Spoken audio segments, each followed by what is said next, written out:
Hi friends, എല്ലാവർക്കും Shri PSC വേഡിലേക്ക് സ്വാഗതം. അപ്പോൾ എല്ലാവരും നന്നായിട്ട് പഠിക്കുക കേട്ടോ. ഓക്കെ, ഇനി ഇഷ്ടംപോലെ പരീക്ഷകൾ വരുന്നുണ്ട്. ഞാൻ എപ്പോഴും പറയുന്നത് നിങ്ങളുടെ മനസ്സിലേക്ക് ഒന്ന് തറയാൻ വേണ്ടിയിട്ടാണ്. ഓക്കെ, അപ്പോൾ നമുക്ക് തൽക്കാലം ക്ലാസ് തുടങ്ങിയാലോ? ഓക്കെ, സമയം കളയണ്ടല്ലേ, സ്റ്റാർട്ട് ചെയ്യാടാ. PYQ തന്നെയാണേ. ഇന്നലെ നമ്മളൊരു PYQ ക്ലാസ് ചെയ്തായിരുന്നു, നിങ്ങളെല്ലാവരും കണ്ടു എന്ന് ഞാൻ വിശ്വസിക്കുന്നു. ഓക്കെ, അപ്പോൾ മടിയൊന്നും പിടിക്കാതെ എല്ലാവരും ഉത്സാഹത്തോടെ ഇരുന്ന് പഠിക്കുക. സ്മാർട്ട് സ്റ്റഡി ആയിരിക്കണം. ഓക്കെ, സ്മാർട്ട് സ്റ്റഡി വർക്ക് ആയിരിക്കണം. ഓക്കെ, അപ്പോൾ നമ്മുടെ ക്ലാസ്സിലേക്ക് പോകാം. ഇന്നത്തെ ഒന്നാമത്തെ ക്വസ്റ്റ്യന്, ഭരണഘടനാ ഭേദഗതിയുമായി ബന്ധപ്പെട്ട പ്രസ്താവനകളിൽ ശരിയല്ലാത്തത് ഏത്? ഭരണഘടനാ ഭേദഗതിയുമായിട്ട് ബന്ധപ്പെട്ട് പ്രസ്താവനകളിൽ ശരിയല്ലാത്തതാണ് ഒന്നാമത്തെ പ്രസ്താവന. മൗലിക അവകാശങ്ങളിൽ ഭേദഗതി വരുത്തുന്നതിന് പാർലമെന്റിന്റെ പ്രത്യേക ഭൂരിപക്ഷവും പകുതി സംസ്ഥാനങ്ങളുടെ അംഗീകാരവും ആവശ്യമാണ്. ശരിയാണോ? മൗലികാവകാശങ്ങളിൽ ഭേദഗതി വരുത്തുന്നതിന് പാർലമെന്റിന്റെ പ്രത്യേക ഭൂരിപക്ഷവും പകുതി സംസ്ഥാനങ്ങളുടെ അംഗീകാരവും ആവശ്യമാണെന്ന് പറഞ്ഞാൽ തെറ്റായ പ്രസ്താവനയാണ് അല്ലേ? അടുത്ത പ്രസ്താവന ഇതാണ്. പുതിയ സംസ്ഥാനങ്ങളുടെ രൂപീകരണം, അതിർത്തി, വിസ്തീർണം വർദ്ധിപ്പിക്കൽ, പേര് മാറ്റൽ തുടങ്ങിയ ഭേദഗതികൾക്ക് പാർലമെന്റിന്റെ കേവല ഭൂരിപക്ഷം ആവശ്യമാണ്.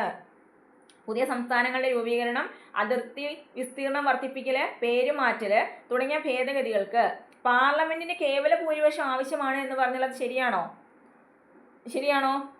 ശരിയാണല്ലേ? ശരിയായ പ്രസ്താവനയാണ്.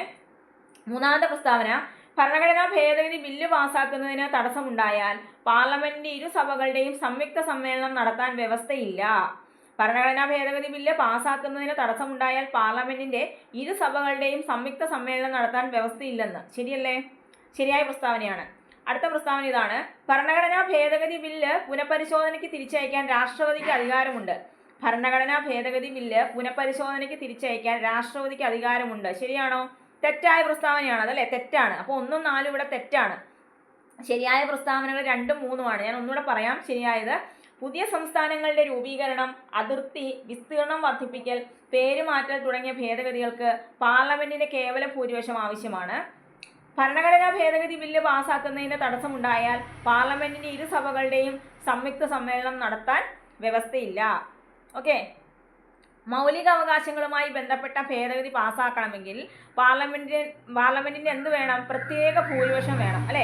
മൗലിക അവകാശങ്ങളുമായിട്ട് ബന്ധപ്പെട്ട ഭേദഗതി എന്തെങ്കിലും പാസ്സാക്കണമെങ്കിൽ പാർലമെന്റിന്റെ പ്രത്യേക ഭൂരിപക്ഷം ആവശ്യമാണ്. അതുപോലെ തന്നെ ഒരു ഭരണഘടനാ ഭേദഗതി ബില്ല് പുനഃപരിശോധനയ്ക്ക് തിരിച്ചയക്കാൻ ആർക്ക് അധികാരമില്ല? രാഷ്ട്രപതിക്ക് അധികാരമില്ല കേട്ടോ. ഒരു ഭരണഘടനാ ഭേദഗതി ബില്ല് പുനഃപരിശോധനയ്ക്ക് തിരിച്ചയക്കാൻ രാഷ്ട്രപതിക്ക് അധികാരമില്ല. ഓക്കെ, പ്രസിഡന്റിന്റെ അനുമതിക്ക് ശേഷം ഭേദഗതി എന്താകും? നിയമമായി മാറും. നമുക്കറിയാം, ലോകസഭയും രാജ്യസഭയും അംഗീകരിച്ചു കഴിഞ്ഞ് രാഷ്ട്രപതി ഒപ്പിട്ടാലേ ഒരു ബില്ല് നിയമമാവുള്ളൂ അല്ലേ? അപ്പോൾ പ്രസിഡന്റിന്റെ അനുമതിക്ക് ശേഷം ഭരണഘടനാ ഭേദഗതി ബില്ല് നിയമമായി മാറുന്നു. ഇന്ത്യൻ ഭരണഘടനയുടെ അടിസ്ഥാന ഘടകങ്ങളെ ബാധിക്കുന്ന രീതിയിൽ ഭരണഘടനാ ഭേദഗതി ചെയ്യാൻ പാടില്ല എന്ന് സുപ്രീം കോടതി പ്രഖ്യാപിച്ചു. അത് ഏത് കേസിലാണ്? ഇന്ത്യൻ ഭരണഘടനയുടെ അടിസ്ഥാന ഘടകങ്ങളെ ബാധിക്കുന്ന രീതിയിൽ ഭേദഗതി, അതായത് ഭരണഘടനാ ഭേദഗതി ചെയ്യാൻ പാടില്ല എന്ന് സുപ്രീം കോടതി പ്രഖ്യാപിച്ച കേസ് ഏതായിരുന്നു? കേശവാനന്ദ ഭാരതി കേസായിരുന്നു അല്ലേ? 1973 ആണ് കേട്ടോ. ഓർത്ത് വെച്ചേക്കണം. 1973 കേശവാനന്ദ ഭാരതി കേസിലാണ് ഇങ്ങനെ പറയുന്നത്. ഓക്കെ, പൗരത്വം ഏറ്റെടുക്കൽ, അവസാനിപ്പിക്കൽ എന്നിവ സംബന്ധിച്ച ഭേദഗതിക്ക് പാർലമെന്റിന്റെ എന്ത് ഭൂരിപക്ഷം ആവശ്യമുള്ളത്? കേവല ഭൂരിപക്ഷം ആവശ്യമാണ്. എന്താണ്? പൗരത്വം ഏറ്റെടുക്കൽ, അവസാനിപ്പിക്കൽ എന്നിവ സംബന്ധിച്ച ഭേദഗതിക്ക് എന്ത് വേണം? പാർലമെന്റിന്റെ കേവല ഭൂരിപക്ഷം ആവശ്യമാണ്. ഭരണഘടനാ ഭേദഗതിയെക്കുറിച്ച് പറയുന്ന ഭാഗം ഏതാണ്? ഭാഗം 20 അല്ലേ? ഭരണഘടനാ ഭേദഗതിയെക്കുറിച്ച് പറയുന്ന ഭാഗം 20ഉം ആർട്ടിക്കിൾ ചോദിക്കുകയാണെങ്കിൽ 368ഉമാണ്. ഭരണഘടനാ ഭേദഗതിയെക്കുറിച്ച് പറയുന്ന ഭാഗം 20ഉം അനുച്ഛേദം ചോദിച്ചാൽ 368ഉമാണ്.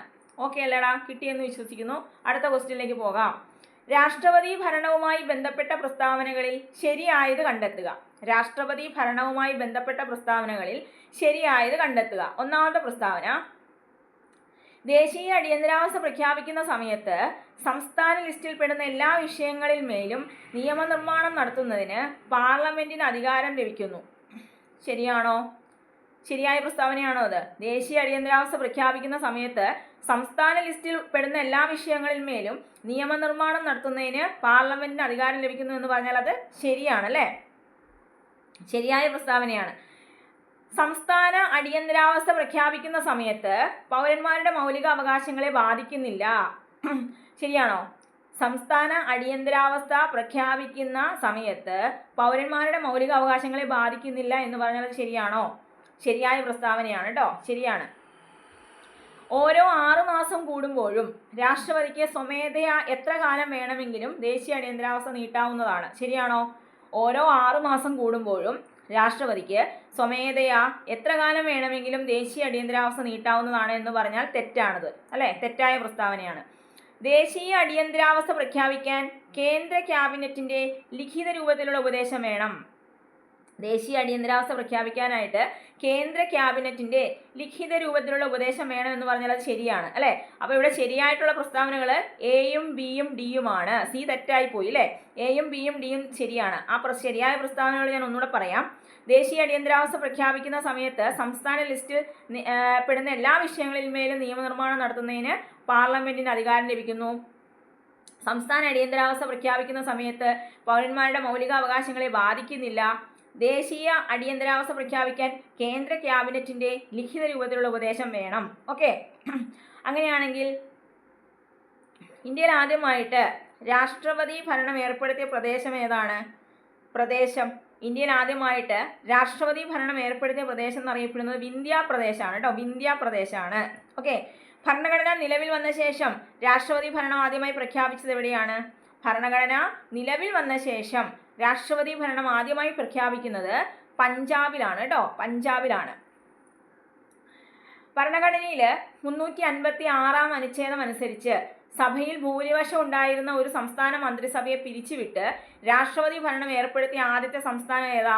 അത് നമ്മുടെ കേരളമാണ്. എന്താണ്? 356 അനുച്ഛേദം അനുസരിച്ച് സഭയിൽ ഭൂരിപക്ഷം ഉണ്ടായിരുന്ന സംസ്ഥാന മന്ത്രിസഭയെ പിരിച്ചുവിട്ട് അവിടെ രാഷ്ട്രപതി ഭരണം കൊണ്ടുവന്നു. അങ്ങനെ കൊണ്ടുവന്ന ആദ്യ സംസ്ഥാനം കേരളമാണ്. ഏറ്റവും കൂടുതൽ തവണ രാഷ്ട്രപതി ഭരണം ഏർപ്പെടുത്തിയ സംസ്ഥാനം ചോദിച്ചാലോ? ഏറ്റവും കൂടുതൽ തവണ രാഷ്ട്രപതി ഭരണം ഏർപ്പെടുത്തുന്നത് മണിപ്പൂരാണ്. മണിപ്പൂര്. ഏറ്റവും കൂടുതൽ കാലം രാഷ്ട്രപതി ഭരണത്തിന് കീഴിലായിരുന്ന സംസ്ഥാനം ഏതാണ്? അത് പഞ്ചാബാണ്. ഏറ്റവും കൂടുതൽ കാലം രാഷ്ട്രപതി ഭരണത്തിന് കീഴിലായിരുന്ന സംസ്ഥാനം ചോദിച്ചാൽ പഞ്ചാബാണ്. കിട്ടിയോ? ഒന്നുകൂടെ പറയാം. ഇന്ത്യയിൽ ആദ്യമായി രാഷ്ട്രപതി ഭരണം ഏർപ്പെടുത്തിയത് വിന്ധ്യ പ്രദേശാണ്. ഭരണഘടന നിലവിൽ വന്ന ശേഷം രാഷ്ട്രപതി ഭരണം ആദ്യമായി പ്രഖ്യാപിച്ചത് പഞ്ചാബിലാണ്. ഭരണഘടനയിലെ 356 അനുച്ഛേദം അനുസരിച്ച് സഭയിൽ ഭൂരിപക്ഷം ഉണ്ടായിരുന്ന സംസ്ഥാനത്ത് മന്ത്രിസഭയെ പിരിച്ചുവിട്ട ശേഷം രാഷ്ട്രപതി ഭരണം ഏർപ്പെടുത്തിയ ആദ്യ സംസ്ഥാനം കേരളമാണ്. അതുപോലെ തന്നെ ഏറ്റവും കൂടുതൽ തവണ രാഷ്ട്രപതി ഭരണം ഏർപ്പെടുത്തിയ സംസ്ഥാനം മണിപ്പൂരും ഏറ്റവും കൂടുതൽ കാലം രാഷ്ട്രപതി ഭരണത്തിന് കീഴിലായിരുന്ന സംസ്ഥാനം പഞ്ചാബുമാണ്. ഓക്കെ, വ്യത്യാസം മനസ്സിലായി എന്ന് വിശ്വസിക്കുന്നു. ക്ലിയർ ആയോ? നമുക്ക് അടുത്ത ക്വസ്റ്റ്യനിലേക്ക് പോകാം. 42ാം ഭരണഘടനാ ഭേദഗതിയുമായി ബന്ധപ്പെട്ട് ശരിയായ പ്രസ്താവനകൾ. 42ാം ഭരണഘടനാ ഭേദഗതി. ഓക്കെ, ഒന്നാമത്തെ പ്രസ്താവന ഇതാണ്. 1977 ജനുവരി 3-നാണ് 42ാം ഭേദഗതി നിലവിൽ വന്നത്. ആണോ? 1977 ജനുവരി 3-നാണോ നിലവിൽ വന്നേ? അത് ശരിയാണല്ലേ? 100% ശരിയാണ്. 42ാം ഭരണഘടനാ ഭേദഗതിയിലൂടെ നിർദ്ദേശക തത്വങ്ങളിൽ 3 ആർട്ടിക്കിളുകൾ കൂട്ടിച്ചേർത്തു. ശരിയാണോടാ? 42ാം ഭരണഘടനാ ഭേദഗതിയിലൂടെ നിർദ്ദേശക തത്വങ്ങളിൽ 3 ആർട്ടിക്കിൾസ് കൂട്ടിച്ചേർത്തെന്ന്. ശരിയാണോ? അതും ശരിയാണല്ലേ? അതും ശരിയാണ്. ആർട്ടിക്കിൾ 31D, 32A എന്നീ ആർട്ടിക്കിളുകൾ ഭരണഘടനയുടെ ഭാഗമാകാൻ കാരണമായത് 42ാം ഭേദഗതിയാണ്. ആർട്ടിക്കിൾ 31D, 32A എന്നീ ആർട്ടിക്കിളുകൾ ഭരണഘടനയുടെ ഭാഗമാകാൻ കാരണമായത് ഏത് ഭേദഗതിയാണ്? 42ാം ഭേദഗതിയാണ്. അത് ശരിയാണ്. 7ാം പട്ടികയിൽ ഭേദഗതി വരുത്തിയത് 42ാം ഭേദഗതിയിലൂടെയാണ്. 7ാം പട്ടിക ഭേദഗതി വരുത്തുന്നത് 42ാം ഭേദഗതി വഴിയാണെന്ന്. അതും ശരിയല്ലേ? അതും കറക്റ്റാണ്. ഇന്ത്യയിൽ ഒരു ഭാഗത്ത് മാത്രമായി അടിയന്തരാവസ്ഥ പ്രഖ്യാപിക്കാൻ രാഷ്ട്രപതിക്ക് അധികാരം നൽകിയ ഭേദഗതിയാണ്. ഇന്ത്യയിൽ ഒരു ഭാഗത്ത് മാത്രം അടിയന്തരാവസ്ഥ പ്രഖ്യാപിക്കാൻ രാഷ്ട്രപതിക്ക് അധികാരം നൽകുന്ന ഭേദഗതിയും 42ാം ഭേദഗതിയാണ്. അതും ശരിയാണ്. തന്നിരിക്കുന്ന എല്ലാ പ്രസ്താവനകളും പഠിച്ചു വെക്കണം കേട്ടോ. എല്ലാ പ്രസ്താവനയും ഇവിടെ ശരിയാണ്. ഒന്നുകൂടെ ഞാൻ പറയാം. 42ാം ഭരണഘടനാ ഭേദഗതിയെക്കുറിച്ചാണ് പറയുന്നത് കേട്ടോ. 1977 ജനുവരി 3-ന് നിലവിൽ വരുന്നു. ഈ 42ാം ഭരണഘടനാ ഭേദഗതിയുടെ നിർദ്ദേശക തത്വങ്ങളിൽ 3 ആർട്ടിക്കിളുകളാണ് കൂട്ടിച്ചേർത്തത്. ആർട്ടിക്കിൾ 31D 32A എന്നീ ആർട്ടിക്കിളുകൾ ഭരണഘടനയുടെ ഭാഗമാകാൻ കാരണമായത് ഈ ഭേദഗതിയാണ്. 7ാം പട്ടികയിൽ ഭേദഗതി വരുത്തിയത് 42ാം ഭേദഗതിയിലൂടെയാണ്. ഇന്ത്യയിൽ ഒരു ഭാഗത്ത് മാത്രമായി അടിയന്തരാവസ്ഥ പ്രഖ്യാപിക്കാൻ രാഷ്ട്രപതിക്ക് അധികാരം നൽകിയ ഭേദഗതിയും 42ാം ഭേദഗതിയാണ്. ഓക്കെ, അതുപോലെ തന്നെ ഈ 42ാം ഭരണഘടനാ ഭേദഗതിയിലൂടെയാണ് നമ്മുടെ സംസ്ഥാനങ്ങളിലെ രാഷ്ട്രപതി ഭരണം ഒരു പ്രാവശ്യത്തേക്ക് 6 മാസത്തിൽ നിന്ന് 1 വർഷമായി കൂട്ടിയത്. മനസ്സിലായോ? സംസ്ഥാനങ്ങളിലെ രാഷ്ട്രപതി ഭരണം എന്നുള്ളത് ഒരു പ്രാവശ്യത്തേക്ക് 6 മാസം എന്നുള്ളത് 1 വർഷത്തേക്ക് കൂട്ടിയത് 42ാം ഭരണഘടനാ ഭേദഗതിയിലൂടെയാണ്. രാഷ്ട്രത്തിന്റെ ഐക്യം എന്ന പ്രയോഗത്തിന് പകരം എന്ത് കൊണ്ടുവന്നു? രാഷ്ട്രത്തിന്റെ ഐക്യവും അഖണ്ഡതയും എന്നാക്കി മാറ്റി. അല്ലേ? രാഷ്ട്രത്തിന്റെ ഐക്യം എന്ന് മാത്രമേ ഉണ്ടായിരുന്നുള്ളൂ ആദ്യം. പിന്നീടത് രാഷ്ട്രത്തിന്റെ ഐക്യവും അഖണ്ഡതയും എന്നാക്കി മാറ്റിയതും 42ാം ഭേദഗതി വഴിയാണ്. അതുപോലെ തന്നെ ഭരണഘടനയുടെ ആമുഖം ഭേദഗതി ചെയ്തത് അല്ലേ ഈ ഭേദഗതി വഴിയാണ്. അല്ലേ? ഭരണഘടന ആമുഖം ആകെ ഒരു പ്രാവശ്യം ഭേദഗതി ചെയ്തിട്ടുള്ളൂ. അത് ഈ 42ാം ഭേദഗതി വഴിയാണ്. ഓക്കെ, അതുപോലെ തന്നെ അഖിലേന്ത്യാ ജുഡീഷ്യൽ സർവീസ് രൂപീകരിക്കുന്നതിന് കാരണമാകുന്ന ഭേദഗതി എന്താണ്? അഖിലേന്ത്യാ ജുഡീഷ്യൽ സർവീസ് രൂപീകരിക്കുന്നതിന് കാരണമായ ഭേദഗതി 42ാം ഭേദഗതിയാണ്. ഈ 42ാം ഭേദഗതിക്കായിട്ട് ശുപാർശ ചെയ്ത കമ്മിറ്റി ഏതാ? 42ാം ഭേദഗതിക്കായിട്ട് ശുപാർശ ചെയ്ത കമ്മിറ്റിയാണ് സ്വരൺ സിംഗ് കമ്മിറ്റി. അല്ലേ? നമുക്കറിയാം മൗലിക കടമകൾ ഭരണഘടനയിൽ കൂട്ടിച്ചേർക്കുന്നത് 42ാം ഭേദഗതി വഴിയാണ്. അല്ലെങ്കിൽ മൗലിക കടമകൾക്ക് ശുപാർശ ചെയ്ത കമ്മിറ്റി ഏതാണെന്ന് ചോദിച്ചാലും സ്വരൺ സിംഗ് കമ്മിറ്റിയാണ്. ഓക്കെ, അങ്ങനെയാണെങ്കിൽ സുപ്രീം കോടതിയുടെയും ഹൈക്കോടതികളുടെയും റിട്ട് അധികാരങ്ങൾ എന്ത് ചെയ്തു? വെട്ടിക്കുറച്ചു. അല്ലേ? സുപ്രീം കോടതിയുടെയും ഹൈക്കോടതിയുടെയും റിട്ട് അധികാരങ്ങളെ വെട്ടിക്കുറച്ച ഭേദഗതിയും 42ാം ഭേദഗതിയാണ്. വളരെ വളരെ ഇമ്പോർട്ടൻ്റ് ആണ് 42ാം ഭേദഗതി. അറിയാലോ, വർഷം 1976 അല്ലേ? മിനി കോൺസ്റ്റിറ്റ്യൂഷൻ എന്നൊക്കെ അറിയപ്പെടുന്നത് ഇതാണ്, ചെറു ഭരണഘടന. ഓക്കെ, അതുപോലെ തന്നെ 42ാം ഭേദഗതിയിലൂടെ വിദ്യാഭ്യാസം, വനം, അളവ് തൂക്ക സമ്പ്രദായം, വന്യജീവികളുടെയും പക്ഷികളുടെയും സംരക്ഷണം, സുപ്രീം കോടതിയും ഹൈക്കോടതിയും ഒഴികെയുള്ള മറ്റു കോടതികളുടെ ഭരണ സമ്പ്രദായം, ഇങ്ങനെ 5 വിഷയങ്ങൾ സ്റ്റേറ്റ് ലിസ്റ്റിൽ നിന്ന് എങ്ങോട്ടേക്ക് മാറ്റുന്നു? കൺകറന്റ് ലിസ്റ്റിലേക്ക് മാറ്റുന്നു. ഓക്കെ, അതും 42ാം ഭേദഗതി വഴിയാണ്. 5 വിഷയങ്ങൾ ഏതൊക്കെയാണ്? വിദ്യാഭ്യാസം, വനം, അളവ് തൂക്ക സമ്പ്രദായം, വന്യജീവികളുടെയും പക്ഷികളുടെയും സംരക്ഷണം, സുപ്രീം കോടതിയും ഹൈക്കോടതിയും ഒഴികെയുള്ള മറ്റു കോടതികളുടെ ഭരണ സമ്പ്രദായം. ഇങ്ങനെ 5 വിഷയങ്ങൾ സ്റ്റേറ്റ് ലിസ്റ്റിൽ നിന്ന് കൺകറന്റ് ലിസ്റ്റിലേക്ക് ആക്കിയതും 42ാം ഭേദഗതി. അപ്പോൾ കുറേ കാര്യങ്ങൾ നമ്മൾ പഠിച്ചു 42ാം ഭേദഗതി കൊണ്ടുവന്ന മാറ്റങ്ങൾ. അല്ലേ? എന്തൊക്കെ പഠിച്ചു? സംസ്ഥാനങ്ങളിലെ രാഷ്ട്രപതി ഭരണം ഒരു പ്രാവശ്യത്തേക്ക് 6 മാസത്തിൽ നിന്ന് 1 വർഷം ആയി കൂട്ടി. രാഷ്ട്രത്തിന്റെ ഐക്യം എന്നതിന് പകരം രാഷ്ട്രത്തിന്റെ ഐക്യവും അഖണ്ഡതയും എന്നാക്കി മാറ്റി. ഭരണഘടനയുടെ ആമുഖം ഭേദഗതി ചെയ്തു. അഖിലേന്ത്യാ ജുഡീഷ്യൽ സർവീസ് രൂപീകരിക്കുന്നതിന് കാരണമായ ഭേദഗതിയാണ്. പിന്നെന്താ? സുപ്രീം കോടതിയുടെയും ഹൈക്കോടതിയുടെയും റിട്ട് അധികാരങ്ങൾ വെട്ടിക്കുറച്ച ഭേദഗതിയാണ്. പിന്നെ ഈ 5 വിഷയങ്ങൾ സ്റ്റേറ്റ് ലിസ്റ്റിൽ നിന്ന് കൺകറന്റിലേക്ക് മാറ്റിയത്. ഓക്കെ, ഓർത്തിരിക്കണേ, ഇമ്പോർട്ടൻ്റ് ആണ്. ഓക്കെ, നമുക്ക് അടുത്ത ക്വസ്റ്റ്യനിലേക്ക് പോകാം. കേരള നിയമസഭ കേരള പഞ്ചായത്തി രാജ് നിയമം നടപ്പിലാക്കിയ വർഷം എന്ന് പറയാമോ? കേരള നിയമസഭ കേരള പഞ്ചായത്തി രാജ് നിയമം നടപ്പിലാക്കുന്ന വർഷം ഏത് വർഷമാണ്? 94 അല്ലേ? 1994 കേരള നിയമസഭ കേരള പഞ്ചായത്തി രാജ് നിയമം നടപ്പിലാക്കുന്നത്. ഓക്കെ, ആസൂത്രിത ഗ്രാമവികസനത്തിനും തദ്ദേശ ഭരണകാര്യങ്ങളിൽ വർദ്ധിച്ച തോതിലുള്ള ജനപങ്കാളിത്തം ഉറപ്പുവരുത്തുന്നതിനുമായിട്ട് ഇന്ത്യൻ ഭരണഘടനയുടെ 73ാം ഭേദഗതി പ്രകാരം നിർമ്മിച്ചതാണ് എന്ത്? 94 കേരള പഞ്ചായത്തി രാജ് നിയമം എന്ന് പറയുന്നത്. ഓക്കെ, അപ്പോൾ 73ാം ഭേദഗതിയാണ് കേരള നിയമസഭ കേരള പഞ്ചായത്തി രാജ് നിയമം നടപ്പിലാക്കുന്നത്. നമ്മൾ പറഞ്ഞു 94 പറഞ്ഞു. ഇത് ഏത് ഭേദഗതി പ്രകാരമാണ് വന്നതെന്ന് ചോദിച്ചാൽ 73ാം ഭേദഗതി പ്രകാരമാണ്. ഓക്കെ, എന്നാൽ ഈ നിയമത്തിന് 95 ചില ഭേദഗതികൾ വരുത്തുകയുണ്ടായി. 95 ആയപ്പോഴത്തേനും നിയമത്തിൽ ചില ഭേദഗതിയൊക്കെ വരുത്തി. ഓക്കെ, 1999 അധികാര വികേന്ദ്രീകരണ കമ്മിറ്റിയുടെയും 1ാം സംസ്ഥാന ധനകാര്യ കമ്മീഷന്റെയും ശുപാർശകളുടെ അടിസ്ഥാനത്തിൽ ആകെയുള്ള 285 വകുപ്പുകളിൽ 105ഓളം വകുപ്പുകളിൽ സമഗ്രമായ ഭേദഗതികളും വരുത്തി. മനസ്സിലായോ? അതായത് 1999 അധികാര വികേന്ദ്രീകരണ കമ്മിറ്റി അതുപോലെ 1ാം സംസ്ഥാന ധനകാര്യ കമ്മീഷൻ അവരുടെ ശുപാർശകളുടെ അടിസ്ഥാനത്തിൽ ആകെ ഉണ്ടായിരുന്ന 285 വകുപ്പുകളിൽ 105ഓളം വകുപ്പുകളിൽ എന്താക്കി? ഭേദഗതികൾ വരുത്തി. ഓക്കെ, സർക്കാരിന് തദ്ദേശ ഭരണ സ്ഥാപനങ്ങളുടെ മേലുണ്ടായിരുന്ന ഒട്ടുമിക്ക നിയന്ത്രണങ്ങളും ഉപേക്ഷിച്ചു എന്നതാണ് ഇതിൻ്റെ പ്രത്യേകത, ഈ നിയമത്തിൻ്റെ പ്രത്യേകത. മനസ്സിലായോ? എന്താണ്? സർക്കാരിന് തദ്ദേശ ഭരണ സ്ഥാപനങ്ങളുടെ മേലുണ്ടായിരുന്ന നിയന്ത്രണങ്ങളൊക്കെ ഉപേക്ഷിച്ചു. മനസ്സിലായോ?